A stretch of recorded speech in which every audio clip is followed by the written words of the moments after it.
start off with a brief update of what happened in our sister island, sister federation island of St. Kitts and Nevis, who they had a recent federal election. And I turn it over to you now, Ms. Jadee Caines. I want to thank you guys so much for having me this evening on Territories Talk. It's definitely a pleasure to be featured this evening, albeit for a short time. I'm excited to be here and to just share with you a synopsis of what happened recently in the Federation of St. Kitts and Nevis.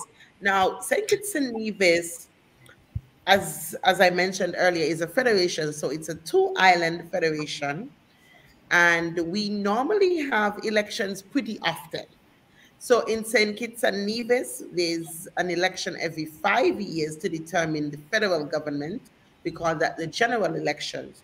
And then we also have on the island of Nevis specifically, though, a local Nevis Island Assembly election rather. As a matter of fact, the local Nevis Island Assembly election is due by March of 2023, thereabout. So that is really the election that everyone should have been focused on and geared up and hyped about. However, we had something unusual happen, and so the general election, that is the election for St. Kitts and Nevis, was called 3 years early. And so we had the last one in 2020, and so we now recently had one just last week in 2022, and we have seen a change in government in St. Kitts and Nevis. Between St. Kitts and Nevis, there are 11 constituencies, 8 of them being on St. Kitts and 3 being on the island of Nevis. And so what happened was we saw the St. Kitts Nevis Labour Party taking the winning the most number of seats. They received 6 seats of the 8 on St. Kitts, and so they were able to form the government. We saw the People's Action Movement, that's one of the oldest political parties in St. Kitts and Nevis, securing just 1 seat, and that is the seat of the party's leader, Sean Richards. We saw the People's Labour Party securing just 1 seat as well, and that was the seat of the leader, the Honorable Timothy Harris, who happens to be the former Prime Minister. Now, what was unusual about this election is that we had the People's Action Movement and the People's Labour Party from St. Kitts, as well as the Concerned Citizens Movement from Nevis, coming together around 2015 or just before 2015 and calling themselves Team Unity. There was a tripartite coalition formed by the name of Team Unity, and they were able to run the government from 2015 up until 2022. What happened is that in 2022, we realized that there was some fallout. They won a second term in 2020. But just 2 years later, or just shy of 2 years later, we realized that there was, in fact, a fallout. And so these parties split. So there was no longer a Team Unity administration in St. Kitts and Nevis. Rather, what we had was the PLP, in essence, basically running the government with Prime Minister Harris terminating the services of 6 of the elected MPs from the People's Action Movement as well as the Concerned Citizens Movement. And because of the back and forth and all of the drama and all of the rift, it was quite tense. We went back to the polls on August 5th, and now we see a change in government with the St. Kitts Nevis Labour Party being able to pull off 6 seats out of the 8 on the island of St. Kitts. So our new Prime Minister, sworn in on Saturday or Sunday, is now Dr. Terence Drew. This is actually his first time winning a seat. He contested 2 previous elections for the St. Kitts Nevis Labour Party, if I'm not mistaken, and he was recently named the party's leader. Prior to him being the party's leader, the party had the Right Honourable Dr. Denzel Douglas as its leader for a number of years. So it's double celebration for Dr. Terence Drew, who is now not only the leader of the St. Kitts Nevis Labour Party, but the Prime Minister of St. Kitts and Nevis. And I'm told that he's one of the youngest in the region. On the island of Nevis, where the constituencies combined and we made them into 3 constituencies, we saw the Concerned Citizens Movement winning all three seats. However, despite the victory of the Concerned Citizens Movement, it was indeed a fairly close race on the island of Nevis, where, as a matter of fact, allow me to point out that the Concerned Citizens Movement is also the party that is in power on the island of Nevis for the local Nevis Island Assembly elections. So they are the incumbent, as we speak, for the Nevis Island Assembly elections. We saw in St. Kitts, for example, the Jeffrey Handley of the St. Kitts Nevis Labour Party retaining his seat in constituency number 1. I think what happened this time around was that, yes, the Labour Party, the St. Kitts Nevis Labour Party, did a lot of work. They did a lot of legwork, and they really learned some tough lessons, and you can see that they came to win. However, I think they had an advantage in that, whereas in the previous elections, you just had to choose between two political candidates in most instances. That is, a candidate for the St. Kitts Nevis Labour Party and a candidate for Team Unity, be it from the People's Action Movement or the People's Labour Party. This time around, there were three candidates on the ticket in St. Kitts in each constituency. And so I believe that fallout between PAM and PLP resulted, and CCM resulted in a lot of split votes or split loyalty on the island of St. Kitts. So, for example, in East Bastia, which is constituency number 1, the Labour Party retained that seat. However, in Central Bastia, where that seat went to the PAM candidate last time around, in the name of Team Unity, we saw that the St. Kitts Nevis Labour Party was victorious, getting 1,195 votes, with the PAM candidate getting just 414, and the candidate from the People's Labour Party getting 466. So that's what I'm talking about in terms of the split.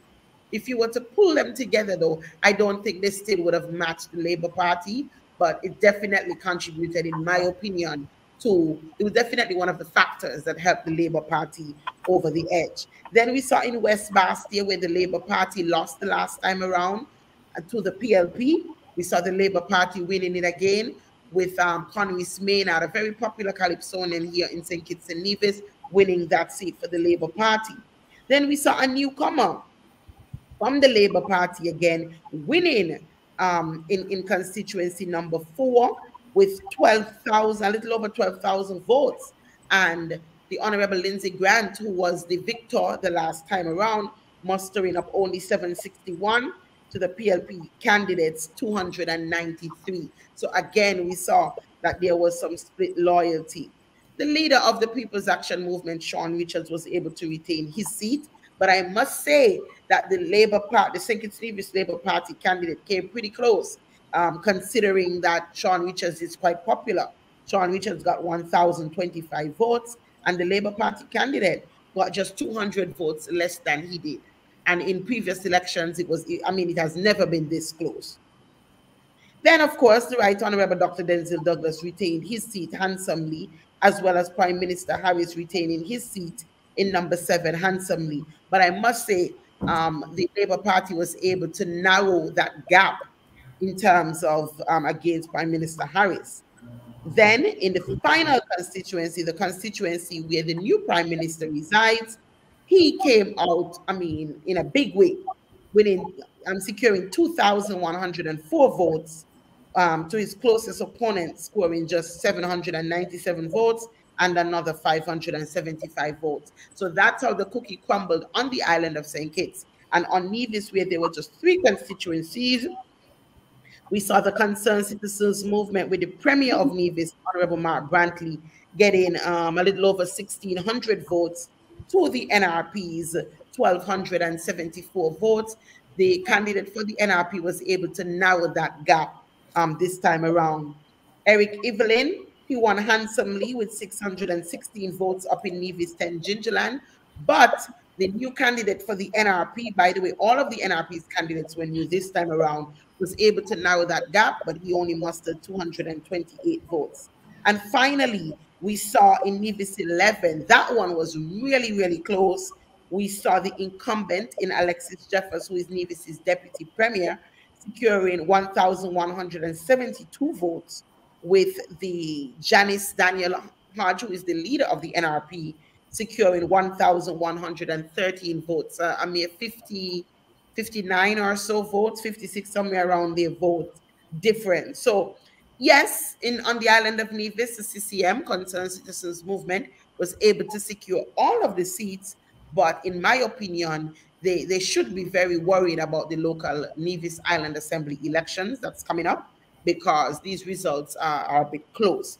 And St. Kitts, I honestly believe that the St. Kitts Nevis Labour Party may very well be in for a while, considering that they brought forward some very fresh candidates. We have some new faces, young faces, and I think it augurs well for the St. Kitts Nevis Labour Party. Yeah. I was following that. Thank you for that rundown. I was following it very closely, and when I saw the numbers, I was like, well, the between PAM and PLP, they basically has handed this election over to the Labour Party because Yeah. number one, I've been following.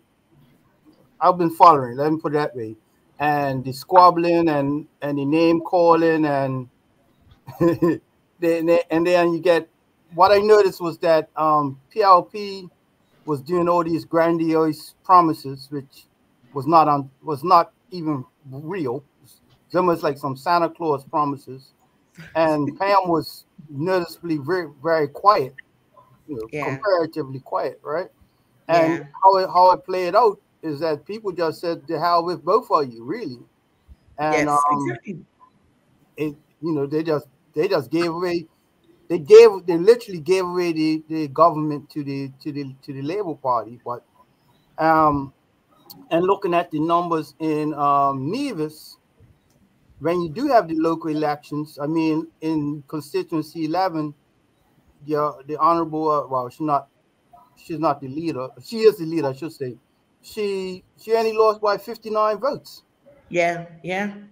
So I would if I was the person in CCM in 11, I would be out there knocking on doors right now. Yeah, yeah. It's going to be interesting. I think Yeah. it's going to be, well, for the Nevis Island Assembly elections, we moved from 3 seats, 3 constituencies, to 5. Hmm. Um, so it's a bit different, but generally, this election that has just passed really sets the stage for the local election. It gives us an idea of what to expect, and it lets candidates know where they stand. And as you said, let you know that you have to go out there and knock on doors to be able to pull this off. Yeah. Well, we wanna thank you for that, and we definitely want to invite you back to keep us updated on what's going on in the Yeah. federation, Yes. especially when is the Nevis Island elections expected. So it's constitutionally due by March 2023, but I mean, it's going to be called much sooner than that. We're not going to pass this year and not have that Nevis Island Assembly elections. I'm sure of it. Mm-hmm. Okay. All right. Well, give my regards to Dr. Daniel. Is it Dr. Daniel? Janice Daniel Hodge. Yes. And tell her we look forward to having her on when she has some time. Awesome. I'll definitely pass on the message. I So thank you really, guys so much. yes. All right. Thank you Thank you. guys so much for having me. Thank It's you. definitely been a pleasure. I feel like there's a wind of change moving through the Caribbean right now in Mm-hmm. terms of shifting leadership and power.